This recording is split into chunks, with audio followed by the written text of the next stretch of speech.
आपण पाहतो काही लोक अतिशय गरिबीतून मोठे झालेले असतात.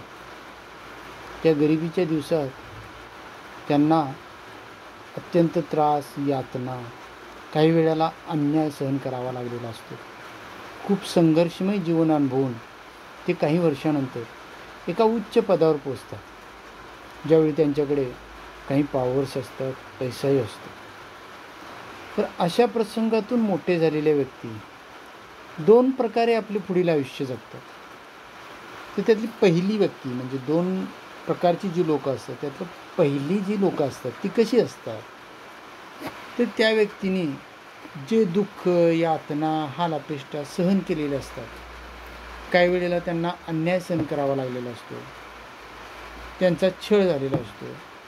तर ज्यावेळी ते त्या उच्च पदावर पोचतात की ज्या पदावरील लोकांनी त्यांना त्रास दिलेला असतो, तेव्हा तेही असे ठरवतात की आता आपणही आपल्यापेक्षा कमजोर लोकांना तसाच त्रास द्यायचा जसा आपल्याला दिला गेला होता, आणि ते त्याप्रमाणे वागू लागतात.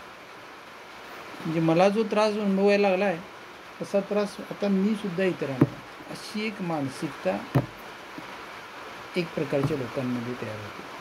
तर आता दुसऱ्या प्रकारची जी लोक असतात ती कशी वागतात, की तेही लोक असाच त्रास सोसून मोठे होतात. ते काय विचार करतात की आज मी मोठा झालो आहे, पण मी जसा त्रास, अन्याय, दुःख सहन केलं तसा त्रास मी कुणाच्या वाट्याला येऊ देणार नाही, आणि माझ्याकडून त्या लोकांना त्रास दिला जाणार नाही जसा मला दिला गेला होता. आणि ते एकतर त्या सामान्य लोकांशी चांगले वागतात व आपण जे दुःख सोसले ते त्यांच्या वाट्याला येऊ देत नाहीत.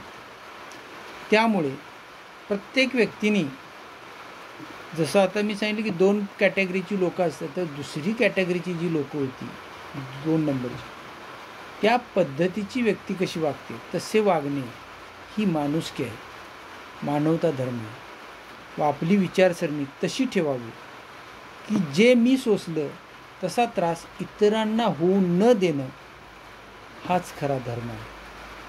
कसा वाटला तुम्हाला हा व्हिडिओ मला कमेंटमध्ये सांगा. थँक्यू.